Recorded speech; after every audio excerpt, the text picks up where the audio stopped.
Hello viewers, welcome back to JKB Ministries YouTube channel. Before going to today's video, make sure that you have subscribed our channel and press the bell button so that you won't miss any videos in our channel. Thank you. அன்பான தேவ பிள்ளைகளே, மகிமையான இயேசு கிறிஸ்துவின் ராஜரீக பெசலையில் திருச்சபை வழங்கும் விடுதலையின் நேரம் இதோ உங்களுக்காக. பிரியமான தேவனுடைய பிள்ளைகளே, ஆண்டவராகிய இயேசு கிறிஸ்துவின் ஈடு இணையில்லாத ஒப்பற்ற திருநாமத்திலே உங்களை யாவரையும் நான் வாழ்த்துகிறேன். இந்த நேரம் தேவன் தந்த அருமையான நேரம், அற்புதத்தின் நேரம், அதிசயத்தின் நேரம், தேவ வார்த்தையை கேட்கிற உன்னதமான நேரம்.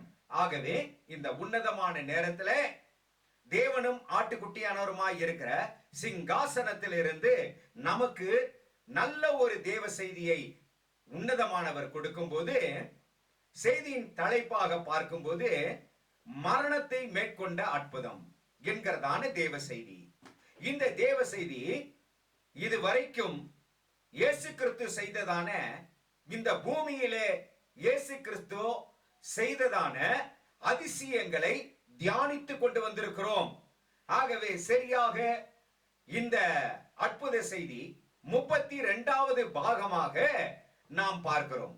இதிலே மேன்மையான ஆசீர்வாத வார்த்தைகளும் ஆழமான சத்தியங்களும் உண்டாயிருக்கிறபடியினாலே கடைசி வரைக்கும் இந்த தேவ செய்தியை கேட்கிறது மாத்திரமல்ல, இந்த தேவ செய்தியை கேட்கும் போது நீங்க நோட்ஸ் எடுத்து வச்சிட்டீங்கன்னா உங்களுக்கு ரொம்ப பிரயோஜனமா இருக்கும் என்று சொல்லி நான் விசுவாசிக்கிறேன்.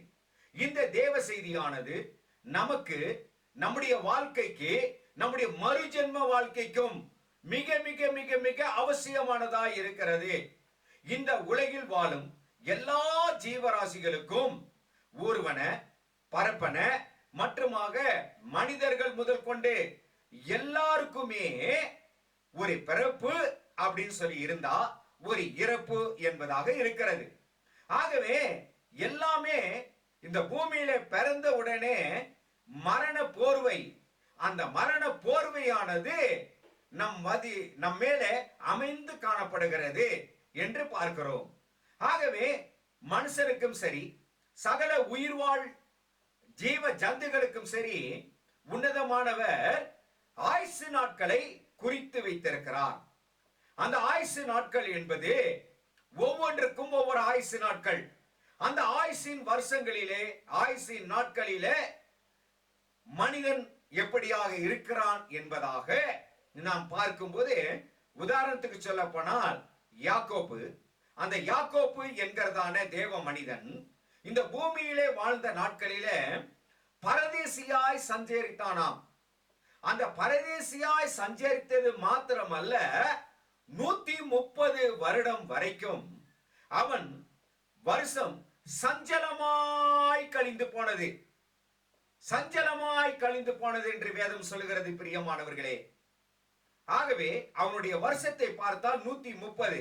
வாசித்து பாருங்கள், ஆதியாகம புத்தகம் 47:9.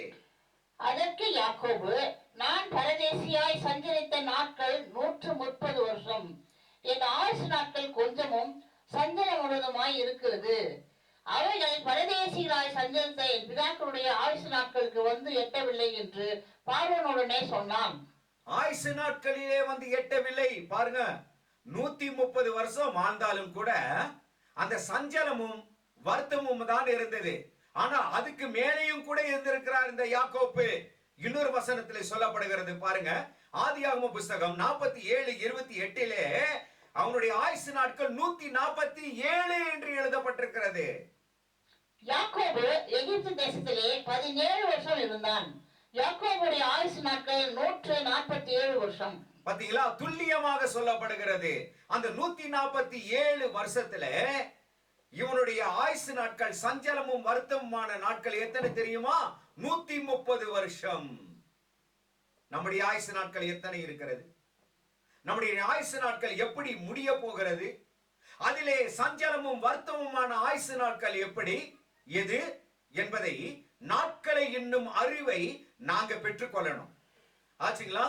பொதுவாகவே பார்த்தீங்கன்னா மனிதனுடைய ஆயுசு நாட்கள் இந்த காலத்தின் அடிப்படையிலே 70 வருஷம்தான். மனுஷனுடைய ஆயுசு நாட்கள் 70 வருஷம். பலத்தின் மிகுதியால் 80 வருஷம். அது சஞ்சலமும் வருத்தமுமாய் இருக்கிறதாம். பாடுகள், துன்பம், துயரம், நோய்கள், வருத்தம், வேதனைகள் இவைகள் எல்லாம் கலந்து இருப்பதுதான் மனிதனுடைய ஆயுசு நாட்களுக்குள்ளாக இருக்கிறதான காரியம் என்று பார்க்கிறோம். ஆகவேதான் மனுஷனுடைய ஆயுசு நாட்கள் 70 வருஷம், பலத்தின் மிகுதியால் 80 வருஷம். அதற்கு மேலே வாழ்ந்தால் சஞ்சலமும் வருத்தமுமே என்று வேதம் அழகாய் சொல்லுகிறது. சங்கீதம் 90:10 வாசித்து பாருங்கள். எங்கள் ஆயுசு நாட்கள் 70 வருஷம், பலத்தின் மிகுதியாய் 80 வருஷமாய் இருந்தாலும் அதன் மேன்மையானது வருத்தமும் சஞ்சலமுமே. அதன் சீக்கிரமாய் கடந்து போகிறது, நாங்களும் பறந்து போகிறோம். நாங்களும் பறந்து போகிறோம். பாத்தீங்களா எப்படிப்பட்ட காரியம்? இதோடு கூட பார்த்தா என்னன்னா, பார சுமைகள் ஒரு பக்கம், பார சுமைகளோடு கூட கண்ணீர் சிந்துகிறதான நாட்கள் இன்னொரு பக்கம், நோய்கள், கடன் பிரச்சனைகள் எல்லாம் சேர்ந்து ஒரு பயங்கரமான ஒரு பாரமாகவே ஒவ்வொரு மனிதனுடைய தோள் மீதும் வந்து அமர்கிறதாய் பார்க்கிறோம். ஆகவேதான் வேதம் அழகாய் சொல்லப்படுகிறது. இதையெல்லாம் பார்த்துதான் தேவகுமாரன் சொல்லுகிறார், சுமை சுமந்து சோர்ந்து இருக்கிறவர்களே என்னண்டே வாருங்கள். எத்தனை அருமையான சாலிடான வசனம் தெரியுமா? கிளாசிக் வேர்ட் இது, பயங்கரமான வசனம். ஆகவே சுமை சுமந்து சோர்ந்திருக்கிற நீ, சுமை சுமந்து இருக்கிறதான நான் யாரிடத்திலே போக முடியும்? நம்முடைய சுமைகளை யாரிடத்திலே இறக்கி வைக்க முடியும்? ஆண்டவரிடத்திலே மாத்திரமே தான் என்று சொல்லப்படுகிறது.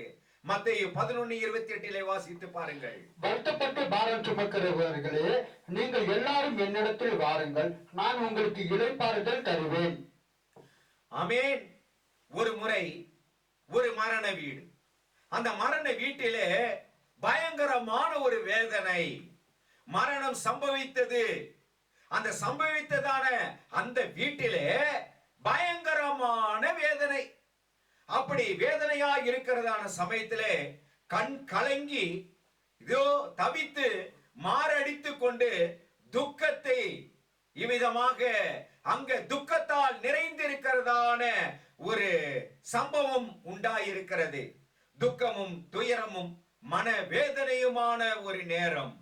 ஆகவே அந்த நேரத்திலே இவ்விதமாக மன துக்கத்தாலே கண்ணீர் கலங்கி அழுது, கண் கலங்கி அழுது நிற்கும் வீட்டுக்குள் இயேசு வந்தார் என்று சொல்லப்பட்டிருக்கிறது. யாவிரு என்கிறதான இதோ ஜெப ஆலய தலைவன், அந்த தலைவன் வீட்டிலே ஒரு குமாரத்தி, அவளுக்கு 12 வயதாய் இருந்தது. அந்த 12 வயதாய் இருந்ததான அந்த குமாரத்தி திடீரென்று அவள் இறந்து விட்டாள். மரண வேதனையோடு கூட படுத்த படுக்கையாய் இருந்து இறந்து விட்டாள் என்று வேதம் சொல்லுகிறது. வாசித்து பாருங்கள், லூக்கா 8:41. Then a man named Jairus arrived. He was an official in the local synagogue. He threw himself down at Jesus' feet and begged him to go to his home, because his only daughter, who was 12 years old, was dying. பாத்தீங்களா, only one daughter என்று எழுதப்பட்டிருக்கிறது. ஒரே மகள். அந்த மகளா இருக்கும்போது, அவள் மரண வேதனைக்குள்ளாக இருக்கும்போது, ஜெப ஆலய தலைவனுக்கு நல்லா தெரியும் யாவிருக்கு. இதோ அவனுடைய ஜெப ஆலயத்திலே இயேசு கிறிஸ்து அடிக்கடி வந்திருப்பார்.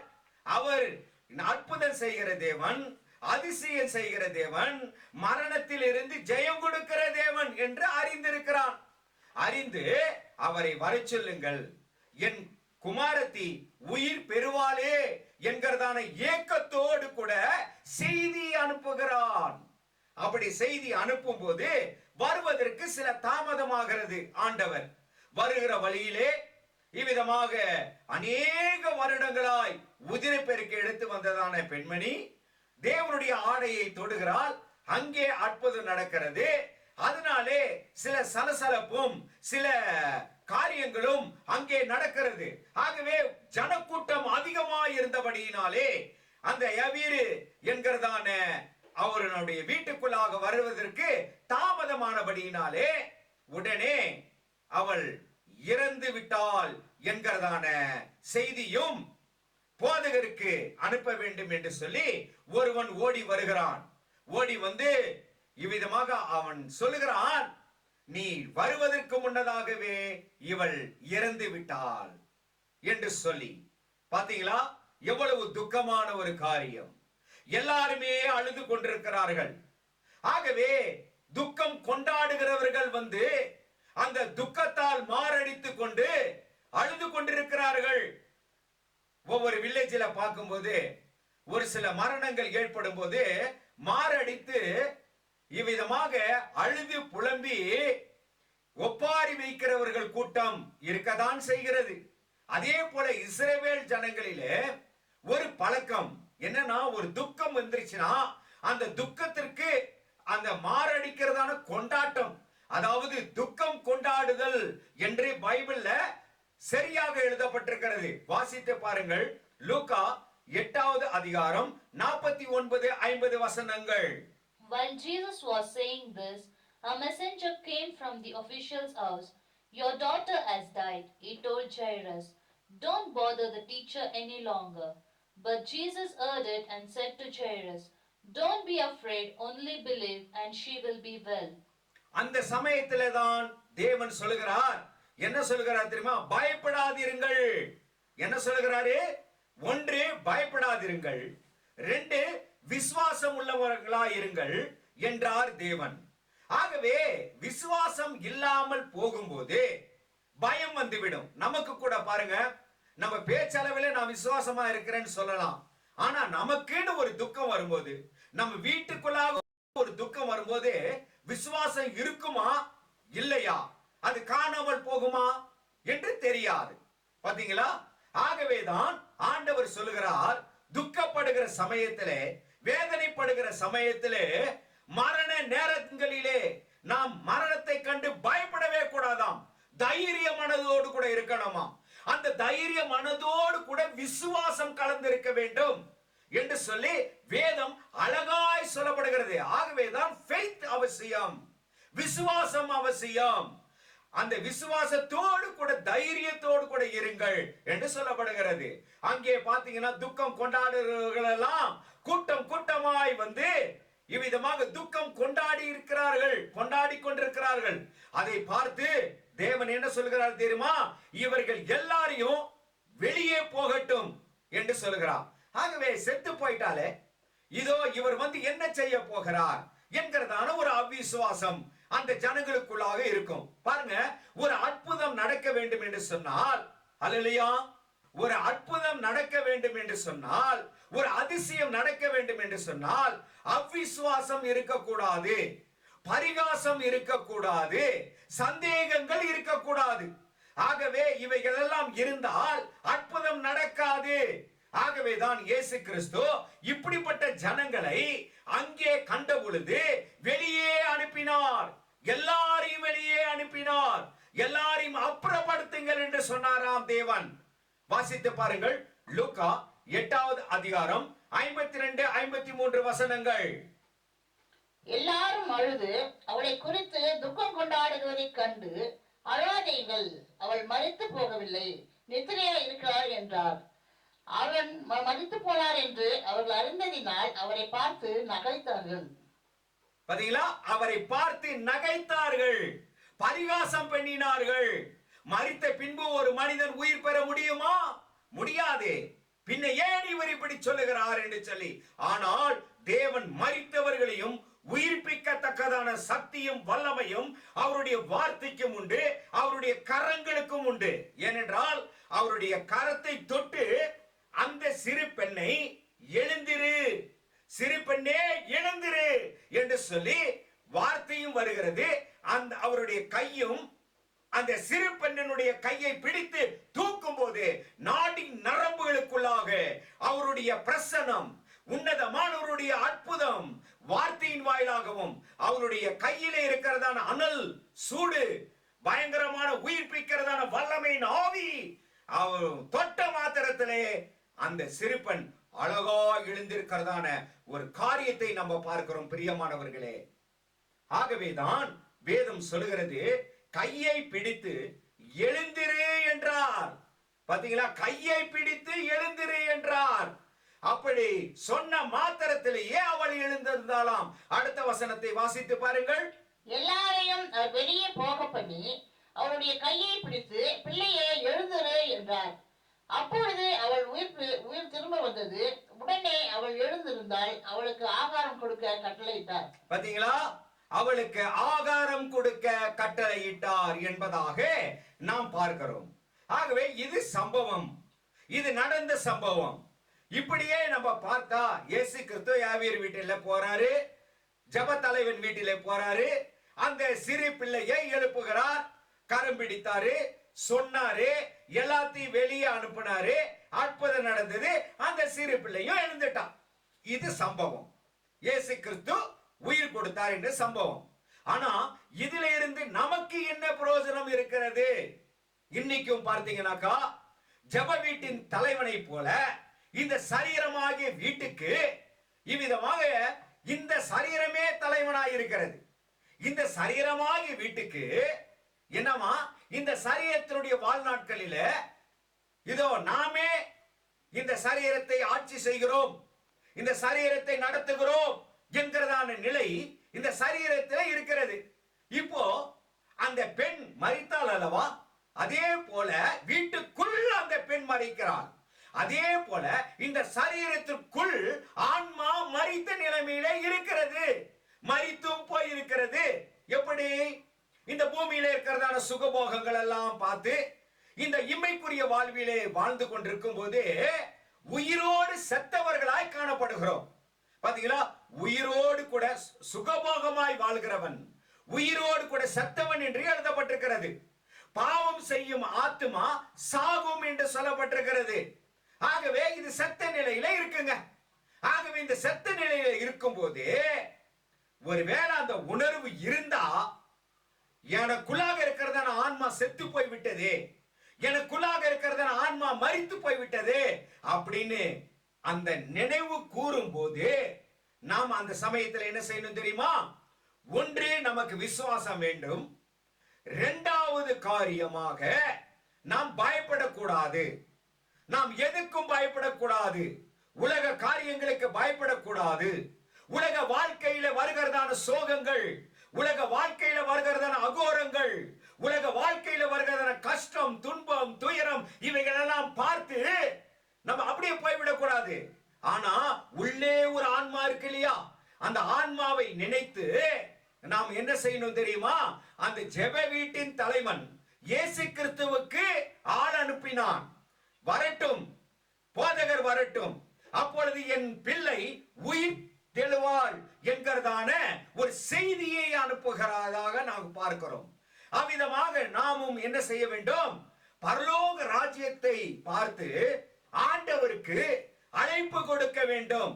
ஆண்டவரே, என் வீட்டுக்குள்ளாக வாங்க ஆண்டவரே, என் சரீரத்துக்குள்ளாக ஜீவ ஆவியை கொண்டு வாங்க ஆண்டவரே. அப்பொழுது என்னுடைய ஆத்துமா உயிர் பெறட்டுமே. என் ஆத்துமா செத்து கொண்டிருக்கிறது, என் ஆத்துமா மரித்து கொண்டிருக்கிறது, என் ஆத்துமா உணர்வில்லாமல் போய்கொண்டிருக்கிறது. எனக்கு உணர்வு கொடுங்க ஆண்டவரே. அப்படிப்பட்ட வார்த்தையை அனுப்புங்க ஆண்டவரே. உம்முடைய கரத்தின் நிலையினாலே என்னை மூடுங்க ஆண்டவரே. உம்முடைய கரத்தை என் மேலே வைங்க ஆண்டவரே. உம்முடைய கரத்தின் தழும்புகளினாலே என்னுடைய மரண போராட்டம் எல்லாம் விலகட்டும் ஆண்டவரே என்று சொல்லி கூக்குரலிட்டாள். உடனே தேவன் என்ன செய்வார் தெரியுமா? கரத்தை எடுத்து பிடிக்கிறார். அப்படி பிடிக்கும் போது அந்த கரத்தில் இருந்து ஜீவ ஆவி, அந்த கரத்தில் இருந்து வல்லமை அவளுக்குள்ளாக கடந்து போனது. அப்படின்னு சொன்னா அவருடைய கை விரல்களினாலே எழுதப்பட்டதான நித்திய ராஜ்யத்தின் மகிமையான அக்னிமயமான வார்த்தை, அக்னிமயமான ஆசீர்வாதம், அக்னிமயமான தேவனுடைய பிரசன்னம், வல்லமை அவளுக்குள்ளாக பல கடந்து போனது போல நமக்குள்ளும் கடந்து வரும். அல்லேலூயா! எவ்வளவு பெரிய காரியம், எவ்வளவு பெரிய ஆச்சரியமான காரியம். ஆகவே நம்மை சுற்றிலும் நம்மை பார்த்து பரிகாசம் செய்யலாம். என்னடா இது, இவன் தன்னுடைய சரீர வாழ்க்கையில இவனுக்கு ரொம்ப கஷ்டம், ஆனா ஆண்டவரே ஆண்டவரேன்னு தேடுறானே. பரிகாச கூட்டம் இருக்கத்தானே செய்கிறது. நம் பாடுகிறதான பாடுகளை பார்த்து ஐயோன்ற புலம்புகிற கூட்டம் இருக்கு, ஐயோன்ற பரிகாசம் செய்யற கூட்டம் இருக்கு. ஆனா ஆறுதல் சொல்லுகிற கூட்டம் இல்ல. இந்த செய்தி எடுப்பதற்கு முன்னதாக என்னுடைய ஆலயத்தில் இதோ வசந்த் டானியல் என்கிறதான குமாரன் என்னிடத்திலே சொன்னதாக நான் பார்த்தேன். என்னன்னு தெரியுமா? இதோ எல்லாரும் கேட்டாங்க, என்னுடைய துக்க நிலைமையை குறித்து கேட்டாங்க, என்னுடைய வாழ்க்கையில நடக்கிற சம்பவத்தை குறித்து கேட்டாங்க. ஆனா அப்படியே போயிட்டாங்க. கேட்கறது மாத்திரம்தான், ஆனா வேற ஒண்ணும் இல்ல. விசாரிக்கிறது மாத்திரம்தான், ஆனா எனக்கு ஆதரவா யாருமே இல்ல. அப்படியே கேட்டுட்டு அப்படியே போயிடுறாங்கன்னு சொன்னதை நான் என் காதார கேட்டேன். பிரியமானவர்களே, இதுதான் உலகம், இதுதான் நம்மை சுற்றி சூழ இருக்கிறதான சமுதாயம். அதிலே ஒரு சில பேர் வேணாலும் உதவி செய்யலாம், இல்லை என்று சொல்லவில்லை. ஆனால் பெரும்பாலும் இதோ நமக்கு இவ்விதமாக வேதனை உண்டு பெறும்படியான கூட்டங்கள், நம்மை பரிகாசம் செய்கிறதான கூட்டங்கள் தான் இருக்கிறது. பிரியமானவர்களே, இந்த நிலையில நமக்கு உயிர் வந்தவுடனே, நம்முடைய ஆன்மாவுக்கு உயிர் வந்தவுடனே, ஆன்மாவுக்கு உயிர் பெற்றவன், சரீரத்திலே உயிர் பெற்றவன், அவன் திடன் கொள்ள வேண்டும் அல்லவா?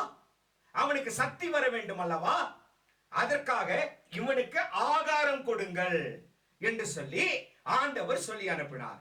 இந்த செய்திக்கு முன்னதாக நான் என்னுடைய மருமகளை பார்த்து நான் சொன்னேன், இந்த செய்திக்கும் தேவனுடைய ராபோஜனுக்கும் என்ன சம்பந்தம் இருக்கிறதுன்னு கேட்டேன். பாத்தீங்களா? ஏனென்றால் அங்கதான் ஆண்டவருடைய ஆசீர்வாதம் நிலைத்திருக்கிறது. இப்ப நம்ம உயிர் பெற்றுட்டோம், நம்ம பாவத்துக்கு மரித்து நீதிக்கு பிழைச்சிட்டோம். பிழைக்கும் போது ஆண்டவருக்காக வாழ்வதற்காக நாங்க வந்துட்டோம். வந்தவுடனே நமக்கு தெம்பு வேணும், நம்ம சரீரத்துல நமக்கு சக்தி வேண்டும். அதற்காக எந்த ஆகாரத்தை புசிக்க வேண்டும்? சரீரத்தினுடைய ஆகாரம் வாய் வழியாய் போனால் அது சரீரத்துக்கு பலம் தந்து பின்னதாக சரீரமும் மாய்ந்து மறைந்து போகிறது. ஆனால் இன்னொரு வசனம் சொல்லுகிறது, நானே வானத்தில் இருந்து இறங்கி வந்து ஜீவாப்பம். அது வாசிங்க சிஸ்டர். நானே வானத்தில் இருந்து இறங்கி வந்து ஜீவாப்பம்.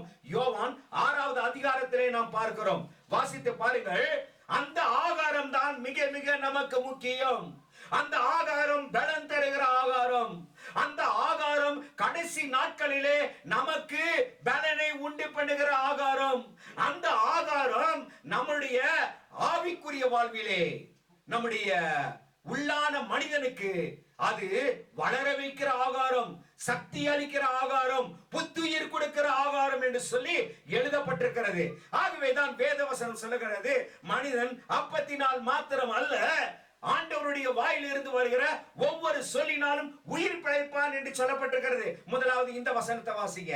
மனுஷன் அப்பத்தினால் மாத்திரம் அல்ல, ஆண்டவருடைய வார்த்தை ஒவ்வொன்றும் உயிர்ப்பிக்கிற வார்த்தையா இருக்கிறபடியினாலே அந்த வார்த்தையினாலே உயிர் பிழைப்பான். மத்தேயு 4வது அதிகாரம் 4வது வசனத்திலே வாசிப்போமாக. அவர் பிரயோஜனமாக மனுஷன் அப்பத்தினாலே மாத்திரமல்ல, தேவனுடைய வாயிலிருந்து புறப்படுகிற ஒவ்வொரு வார்த்தையினாலும் பிழைப்பான் என்று எழுதி இருக்கிறதே என்றார். பாத்தீங்களா? எழுதி இருக்கிறதே என்றார். தேவனுடைய வார்த்தை எல்லாம், அவருடைய அற்புதங்கள் எல்லாமே ஆவிக்குரிய பொருளாய் இருக்கிறது. ஆவிக்குரியவன் ஆவிக்குரியதோடு கூட சம்பந்தப்படுத்தி பேசுகிறான். நாங்கள் கலப்பாய் பேசாமல் தேவனுடைய ஆவிக்குரிய வார்த்தைகளை ஆவிக்குரியதோடு கூட சம்பந்தப்படுத்தி எடுத்து சொல்லுகிறதான இதுவரை கேட்டிராத விடுதலையின் செய்தியாய் இருக்கிறது. அதுக்கு பின்னால தான் தேவன் சொல்கிறார், நானே வானத்தில் இருந்து இறங்கி வந்த ஜீவாப்பம்.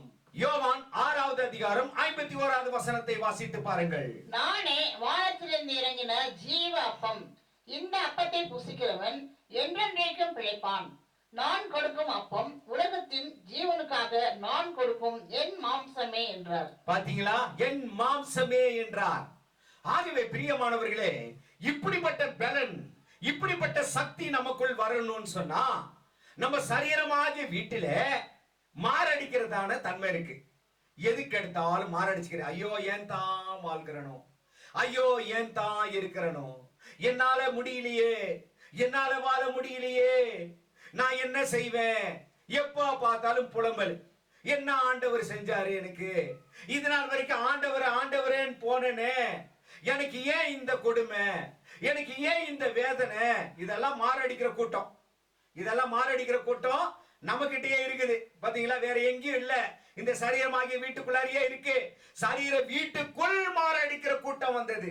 அதே போலதான் மாரடிச்சிட்டு இருக்கிறோம். எப்ப பார்த்தாலும் கவலை, எப்ப பார்த்தாலும் கவலை கவலை கவலைன்னு சொல்லி வேதனைப்பட்டு கொண்டிருக்கிறோம். ஆச்சுங்களா? இந்த காரியத்தை துரத்தணும். முதலாவது ஆச்சுங்களா, துரத்திட்டு அதுக்கப்புறம் பரிகாசம். இந்த வீட்டுக்குள்ளா கூட பரிகாசம். நம்முடைய ஆன்மாவை பார்த்து இந்த சரீரம் பரிகாசம் பண்ணும் ஒரு சில சமயங்களிலே. ஆச்சுங்களா? அதே நேரத்தில் மற்றவர்களும் நம்மை பரிகாசப்படுத்துகிறார்கள். அந்த பரிகாசத்திற்கு நாம் செவி கொடுக்கவே கூடாது. எத்தனை பரிகாசம் வந்தாலும் சரி, நம்மளை அசட்ட பெண்ணாலும் சரி, ஏன்னா தேவனே அசட்டம் செய்யப்பட்டார். தேவனையே பரிகாசம் செய்தார்கள். அது எல்லாம் நம்ம அப்புறப்படுத்த வேண்டும். மூன்றாவது, அவிசுவாசம் இருக்கக்கூடாது. அற்புதம் நடக்கணும் நம்ம வாழ்க்கையில அப்படின்னு சொன்னா ஒரு அவிசுவாசம் கூட இருக்கக்கூடாது. அதுக்கப்புறம் பாத்தீங்கன்னா பயப்படக்கூடாது. எதை பார்த்து பயப்படக்கூடாது. ஒன்ன மட்டும் நினைச்சுக்கங்க, என் தேவன் என்னோடு கூட இருக்கிறார், என் பாரத்தை சுமக்கிற தேவன் என்னோடு கூட இருக்கிறார். ஆகவே தான் வேதம் சொல்கிறது, கர்த்தர் மேல் உன் பாரத்தை வைத்து விடு, அவர் உன்னை ஆதரிப்பார், நீதிமானை தள்ளாட விட மாட்டார். பாத்தீங்களா, நம்மை காக்கிற தேவன் உறங்கார், இரவும் பகலும் விழித்துக் கொண்டிருக்கிறார் என்கிறதான விசுவாசம் நமக்குள் இருக்க வேண்டும். இப்படியாக இருந்தால் எவீருடைய வீட்டிலே என்ன நடந்தது? அங்கே அந்த 12 வயதான அந்த சிறு பெண் உயிர் தெழுந்தது போல, உயிரானது போல நாமும் உயிராகுவோம். 12 வயது நிரம்பின பெண் அப்படின்னு சொன்னா, இஸ்ரவேல் ஜனங்களிடத்துல அந்த 12 வயது அந்த ஸ்திரியானவளுக்கு வந்த உடனே மெச்சூர்டு, அவள் ஒரு பருவ நிலைக்கு வந்துருவான். பாத்தீங்களா? அப்ப அந்த பருவ நிலைக்கு வந்த பெண்ணை தேவன் உயிர்த்தெழ வைத்தார் என்பதாக பார்க்கிறோம். அவ்விதமாக நாமும் தேவனுடைய சமூகத்திலே பருவ நிலைக்கு வந்து உன்னதமான தேவனுடைய வார்த்தைகளை கேட்கிறதற்கு ஆளானவர்களாய், பலசாலிகளாய், நல்ல ஒரு வாலிபர்களாய் கடந்து வர நம்முடைய ஆத்மா துடிக்கிறதாம். உள்ளுக்கு அப்படியே துடிக்கிறது, தவிக்கிறது. தேவன் எப்பொழுது வருவார் என்னை சுகமாக்க? உன்னதமான தேவனிடத்திலே இந்த சரீரம் சொல்லி அனுப்பட்டுமே என்று சொல்லி கதறி கொண்டிருக்கிறது. ஆகவேதான் வேதத்தில் சொல்லப்படுகிறது, சங்கீத பகுதியில, என் ஆத்துமா கர்த்தரை குறித்து கதறி கொண்டிருக்கிறது. என் ஆத்துமா கர்த்தரை கொண்டு கூப்பிட்டு கொண்டிருக்கிறது. என் ஆத்துமா எப்பொழுதுமே கவனம் உள்ளதாய் இருக்கிறது. என் ஆத்துமா நீரோடையை வாஞ்சிக்க கதறி கொண்டிருக்கிறது, மான்கள் நீரோடையை வாஞ்சிக்கிறது போல. பாத்தீங்களா? இரண்டாவது காரியம் என்ன தெரியுமா? மரணத்தில் இருந்து இதோ கர்த்தருடைய ஆசீர்வாதம் வார்த்தை ஒரு பக்கம் நம்மை எழுப்புகிறது, இன்னொரு பக்கம் அவருடைய கரமே கடந்து வந்து நம்மை தூக்கி எடுக்கிறது, உயிர் பெற செய்கிறது. அவருடைய கரத்தினால எழுதப்பட்டதான திவ்யமான அக்னிமயமான கற்பனை, அந்த கற்பனை ஒவ்வொன்றும் உயிர்ப்பிக்கிற சக்தியாய் மாறி பாவம் செய்யாதபடிக்கு தடுத்து நிறுத்தி நம்மை முழுவதுமாக உயிர் பெற செய்கிறது. நாடி நரம்புகளுக்குள்ளாக அவருடைய வார்த்தை இறங்கி இவ்விதமாக செயல்படாத கரம், பேச முடியாத வாய், நினைவு இழந்து மரண படுக்கையிலே படுத்துக் கொண்டிருக்கிறதான அந்த காரியத்தில் இருந்து நம்மை தட்டி எழுப்பி உன்னதமான தேவன் உயிர் கொடுத்து விட்டார். எவ்வளவு ஆசீர்வாதம், எவ்வளவு பலன். ஆகவே துக்கம் வந்த வீட்டிலே அடுத்தது சந்தோஷம் வந்தது. சந்தோஷம் வந்த உடனே எல்லாம் திகிலும் ஆச்சரியமுமாக மாறினது.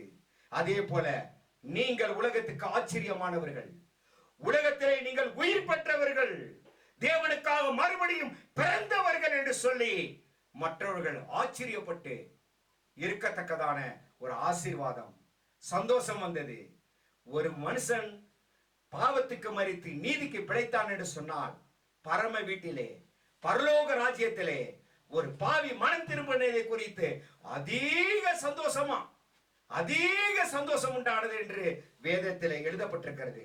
ஆகவே இப்படிப்பட்ட சூழ்நிலைய நம்முடைய சரீரத்துக்குள் கொண்டு வந்து நம்முடைய ஆத்மாவை உயிர் பெற செய்வோமா? செய்வோம்.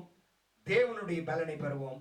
தேவன் உயிர்த்தெழுந்த தேவன் மாத்திரமல்ல, நம்மையும் நம்முடைய ஆன்மாவையும் உயிர் பெற செய்ய வல்லமை மிக்க தேவன் என்று சொல்லி அறிந்து அவரை துதிப்போம். உன்னதமான தேவ ஆசீர்வாதம் உங்களுக்கு நிறைவாய் உண்டாவதாக. ஆமென்.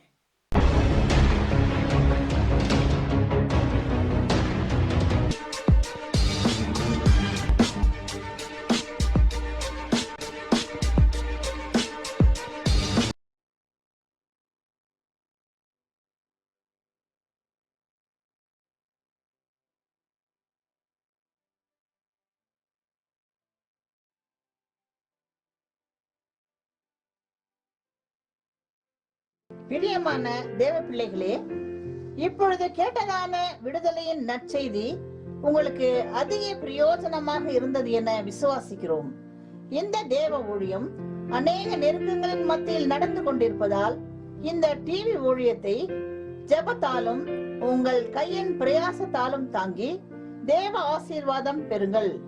உங்கள் ஜெப தேவைக்கு தொடர்பு கொள்ள வேண்டிய முகவரி: மகிமையான இயேசு கிறிஸ்துவின் ராஜரீக ஊழியம், ரெவரண்ட் கேபா ராஜ், எல்என் காட்டேஜ், ஆஸ்பத்திரி ரோட், உதகை.